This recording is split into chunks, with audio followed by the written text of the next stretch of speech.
सुप्रभात बच्चों, मैं आपकी हिंदी शिक्षिका सीमा साव। आज मैं व्याकरण पढ़ाने जा रही हूँ। तो आइए आपके 10वीं कक्षा का प्रथम पाठ वाक्य भेद रचना के आधार पर पढ़ें। किंतु रचना के आधार पर वाक्य भेद पढ़ने और समझने से पहले हमें वाक्य के बारे में जानना जरूरी है। तो आइए वाक्य पढ़ें। पहले वाक्य और वाक्य की परिभाषा। वाक्य की परिभाषा शब्दों का व्यवस्थित रूप जिससे मनुष्य अपने विचारों का आदान प्रदान करता है, उसे वाक्य कहते हैं। एक सामान्य वाक्य में क्रमशः कर्ता, कर्म और क्रिया होते हैं। इसके उदाहरण: रोहन खेलता है, मीता दौड़ती है, आकाश भागता रहता है, श्याम पढ़ाई करता है, सीता खाना खाती है, संगीता चलती है, इत्यादि इसके उदाहरण। तो आइए वाक्य के अंग के बारे में जानें। वाक्य के मुख्यतः दो अंग होते हैं, पहला उद्देश्य और दूसरा विधेय। तो उद्देश्य क्या है? उद्देश्य वाक्य में जिस वस्तु के विषय में कहा जाता है उसे उद्देश्य कहते हैं, और विधेय वाक्य में उद्देश्य के विषय में जो कुछ कहा जाए उसे ही हम विधेय कहते हैं। उद्देश्य तथा विधेय से संबंधित कुछ महत्वपूर्ण उदाहरण इस प्रकार हैं। पहला, श्याम ने बाजार से फल लिए, बच्चे पतंग उड़ा रहे हैं, पान वाले ने साफ बता दिया था, नवाब साहब ने फिर एक बार हमारी ओर देख लिया। दिए गए उदाहरणों में उद्देश्य एवं विधेय इस प्रकार हैं। उद्देश्य क्या क्या हैं? श्याम ने, बच्चे, पान वाले ने, नवाब साहब ने, सारे उद्देश्य हैं उपर्युक्त वाक्यों के। और बाकी जो बचे हैं इनके अलावा वो विधेय हैं। जैसे बाजार से फल लिए, पतंग उड़ा रहे हैं, साफ बता दिया था, फिर एक बार हमारी ओर देख लिया। अर्थात ये उद्देश्य और विधेय के साफ साफ उदाहरण हैं। आइए वाक्य के भेद के बारे में जानें। सामान्यतः दो दृष्टियों से वाक्यों के भेद किए जाते हैं, अर्थ की दृष्टि से और रचना की दृष्टि से। अर्थ की दृष्टि से भेद 8 भेद होते हैं: विधानवाचक, आज्ञावाचक, विस्मयावाचक, इच्छावाचक, निषेधवाचक, प्रश्नवाचक, संदेहवाचक, संकेतवाचक। और रचना की दृष्टि से 3 भेद हैं: सरल वाक्य, मिश्र वाक्य और संयुक्त वाक्य। किंतु यहाँ ध्यान देने योग्य बात यह है कि केवल रचना की दृष्टि से ही वाक्य भेद ही हमारे पाठ्यक्रम में शामिल किए गए हैं। अतः यहाँ केवल उन्हीं का विस्तार पूर्वक वर्णन दिया जा रहा है। रचना की दृष्टि से वाक्य भेद समझने से पहले हमें उपवाक्य को जानना आवश्यक है। अतः उसका वर्णन निम्नलिखित रूप में किया जाएगा। अतः हम आगे उपवाक्य के बारे में जानेंगे, समझेंगे। उपवाक्य 2 प्रकार के होते हैं: प्रधान या मुख्य उपवाक्य और दूसरा आश्रित उपवाक्य। तो पहले उपवाक्य के बारे में जानें। उपवाक्य वाक्यों का ही अंश होता है जिसमें उद्देश्य और विधेय होते हैं, जिनके बारे में मैंने पहले बता चुकी हूँ। अतः पदों का ऐसा समूह जिसका अपना अर्थ हो, जो सामान्यतया एक वाक्य का भाग हो तथा जिसमें उद्देश्य और विधेय सम्मिलित हो, उपवाक्य कहलाते हैं। उपवाक्य के 2 भेद: प्रधान उपवाक्य और आश्रित। प्रधान उपवाक्य किसी वाक्य में जो उपवाक्य किसी पर आश्रित नहीं होते, अर्थात वह स्वतंत्र होता है एवं उसकी क्रिया मुख्य होती है, वह मुख्य या प्रधान उपवाक्य कहलाते हैं। जैसे मोदी जी ने कहा कि अच्छे दिन आएंगे, इस वाक्य में मोदी जी ने कहा, ये प्रधान उपवाक्य है। और दूसरा आश्रित उपवाक्य क्या है? आश्रित उपवाक्य दूसरे उपवाक्यों पर आश्रित होता है। आश्रित उपवाक्य क्योंकि, कि, यदि, जो आदि से आरंभ होते हैं। जैसे मोदी जी ने कहा कि अच्छे दिन आएंगे, कि उपवाक्य है आश्रित उपवाक्य। और आश्रित उपवाक्य भी 3 प्रकार के होते हैं: संज्ञा उपवाक्य, विशेषण उपवाक्य और क्रिया विशेषण उपवाक्य। संज्ञा उपवाक्य: जब किसी आश्रित उपवाक्य का प्रयोग प्रधान उपवाक्य की किसी संज्ञा के स्थान पर होता है तो उसे संज्ञा उपवाक्य कहते हैं। संज्ञा उपवाक्य का प्रारंभ ही कि से होता है। जैसे गांधी जी ने कहा कि सदा सत्य बोलो। इस वाक्य में कि सदा सत्य बोलो संज्ञा उपवाक्य है। और अब विशेषण उपवाक्य पढ़ेंगे। विशेषण उपवाक्य: जब कोई आश्रित उपवाक्य प्रधान उपवाक्य के किसी संज्ञा या सर्वनाम शब्द की विशेषता बतलाए तो उस उपवाक्य को विशेषण उपवाक्य कहते हैं। विशेषण उपवाक्य का प्रारंभ ही जो, जिसका, जिसकी, जिसके में से किसी शब्द से होता है। जैसे ये वही लड़का है जो कक्षा में प्रथम आया था। विशेषण उपवाक्य क्या होगा? जो कक्षा में प्रथम आया था। यह वही फिल्म है जिसे अवार्ड मिला था। विशेषण उपवाक्य क्या है? जिसे अवार्ड मिला था।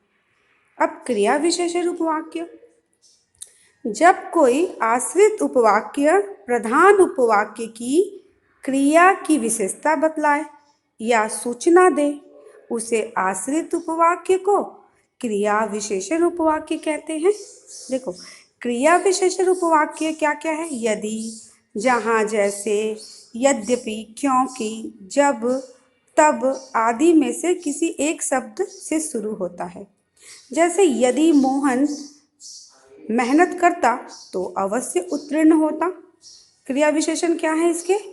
तो अवश्य उत्तीर्ण होता। आइए अपने मूल विषय रचना के आधार पर वाक्य भेद पढ़ते हैं।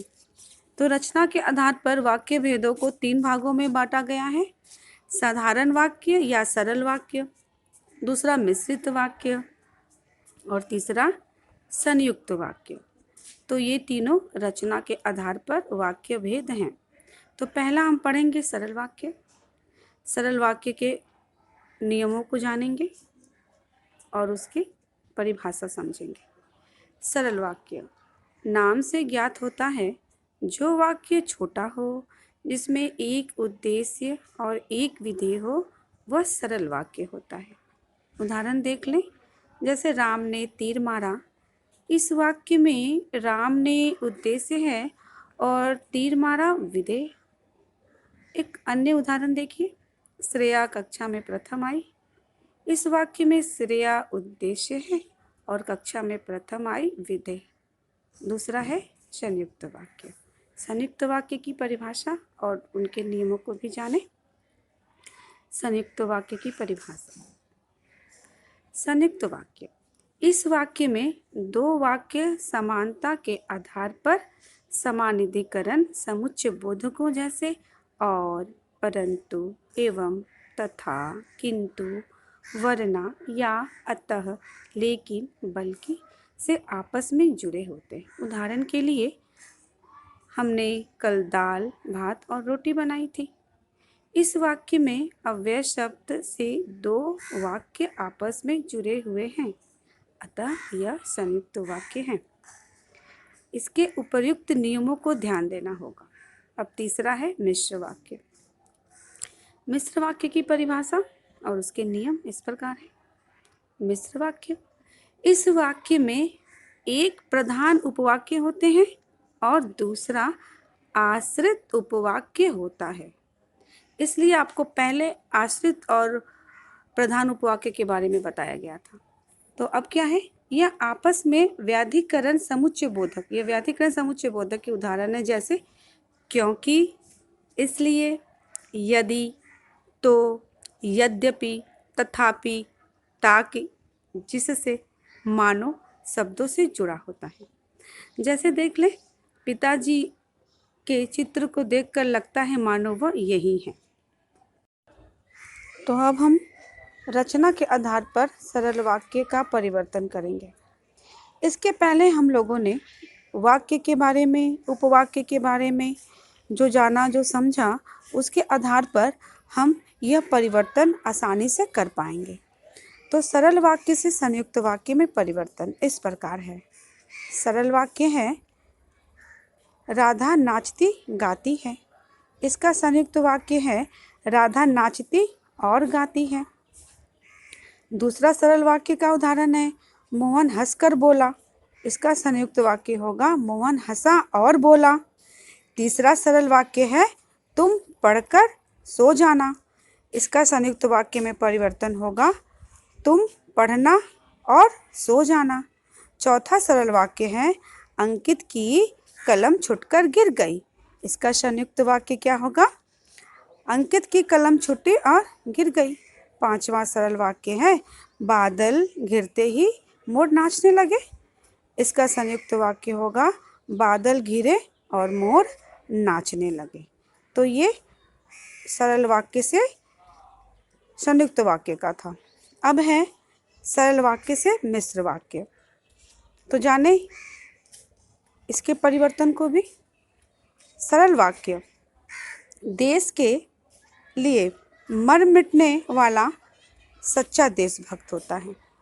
इसको अगर मिश्र वाक्य में परिवर्तन करना पड़े तो कैसे करेंगे, जो देश के लिए मर मिटता है वही सच्चा देशभक्त होता है। यहाँ पर जो और वही शब्द हैं वो मिश्र वाक्य हैं, जो मिश्र वाक्य बना रहे हैं। दूसरा सरल वाक्य क्या है, शिक्षक के सामने छात्र शांत रहते हैं। इसका मिश्र वाक्य होगा, जब तक शिक्षक रहता है छात्र शांत रहते हैं। सरल वाक्य तीसरा है, मोहन ने मुझे जल्दी भोजन करने के लिए कहा। इसका मिश्र वाक्य होगा, मोहन ने कहा कि मुझे जल्दी भोजन करना है। चौथा सरल वाक्य क्या है, मोहन के घर पहुंचने से पूर्व उसके पिताजी चल चुके थे। इसका मिश्र वाक्य क्या होगा, जब तक मोहन घर पहुंचा तब तक उसके पिताजी चल चुके थे। यहाँ पे जब तक और तब तक मिश्र वाक्य बनाते हैं। रचना के आधार पर मिश्र वाक्य का परिवर्तन। हमने इसके पहले पढ़ा था सरल वाक्य से मिश्र वाक्य में परिवर्तन, किंतु अब हम पढ़ेंगे मिश्र वाक्य से सरल वाक्य में कैसे परिवर्तन किया जाता है। तो आइए देखते हैं। पहला मिश्र वाक्य है, जब भी मैं विकास के घर गया मेरा आदर सत्कार हुआ। सरल वाक्य क्या होंगे इसके, विकास के घर जाने पर मेरा आदर सत्कार हुआ। दूसरा मिश्र वाक्य, विशाल ने जो मोबाइल खरीदा है वह नया है। सरल वाक्य हैं इसके, विशाल ने एक नया मोबाइल खरीदा है। तीसरा मिश्र वाक्य, शिक्षक ने कहा कि सबको अपना गृह कार्य स्वयं करना है। सरल वाक्य होंगे, शिक्षक ने सबको अपना गृह कार्य स्वयं करने को कहा है। चौथा मिश्र वाक्य, जैसे ही हम बस से उतरे रिक्शा वाले दौड़ पड़े। सरल वाक्य क्या होंगे इसके, हमारे बस से उतरते ही रिक्शा वाले दौड़ पड़े। तो ये हैं मिश्र वाक्य से सरल वाक्य में परिवर्तन। नियमों को ध्यान में रख के करेंगे। अब है संयुक्त वाक्य से सरल वाक्य। कुछ समय पहले हम पढ़े थे कि सरल से संयुक्त में परिवर्तन, अब पढ़ेंगे संयुक्त से सरल। तो संयुक्त वाक्य है, शीला ने एक पुस्तक मांगी और वह उसे मिल गई। सरल वाक्य है, शीला की पुस्तक मांगने पर उसे मिल गई। संयुक्त वाक्य है दूसरा, वह नहीं आया क्योंकि बीमार है। सरल वाक्य, वह बीमारी के कारण नहीं आया। तीसरा क्या है, मुझे उसने देखा और यह वहाँ से खिसक गया। सरल वाक्य क्या है? मुझे देखकर वह खिसक गया।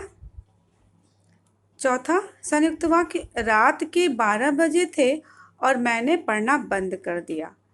सरल वाक्य क्या होंगे? रात के 12 बजे मैंने पढ़ना बंद। संयुक्त वाक्य से मिश्र वाक्य में परिवर्तन। तो अब हम ये भी जान लें कि संयुक्त से मिश्र में परिवर्तन कैसे करते हैं। तो पहला संयुक्त वाक्य है, सभी लिख चुके हैं लेकिन सुचिता अभी तक लिख रही है। इसका मिश्र वाक्य होगा, सुचिता लिख रही है जबकि सभी लिख चुके हैं। यहाँ जबकि मिश्र वाक्य है। मिश्र वाक्य बनाता है। दूसरा संयुक्त वाक्य क्या है? निधि रात भर पढ़ती है ताकि परीक्षा देने की तैयारी कर सके। मिश्र वाक्य है, निधि इसलिए रात भर पढ़ती है क्योंकि वह परीक्षा देने की तैयारी करती है। तीसरा संयुक्त वाक्य है, अभिलाषा ने रोना शुरू किया और बेहोश हो गई। इसके मिश्र वाक्य होंगे, जैसे ही अभिलाषा ने रोना शुरू किया वह बेहोश हो गई। चौथा संयुक्त वाक्य है, एलिन फेसबुक करती है या व्हाट्सएप करती है। इसके मिश्र वाक्य होंगे, जो फेसबुक या व्हाट्सएप करती है वह एलिन है। अतः इस प्रकार हमने रचना के आधार पर वाक्य के तीनों भेदों, सरल वाक्य, मिश्र वाक्य और संयुक्त वाक्यों को पढ़ा और समझा और उसे पूरी तरह समझने का भी प्रयास किया। अतः हमें आपसे अनुरोध है कि आप इसे अभ्यास करें और समझने का भी प्रयास करें। आप लोगों का बहुत बहुत धन्यवाद।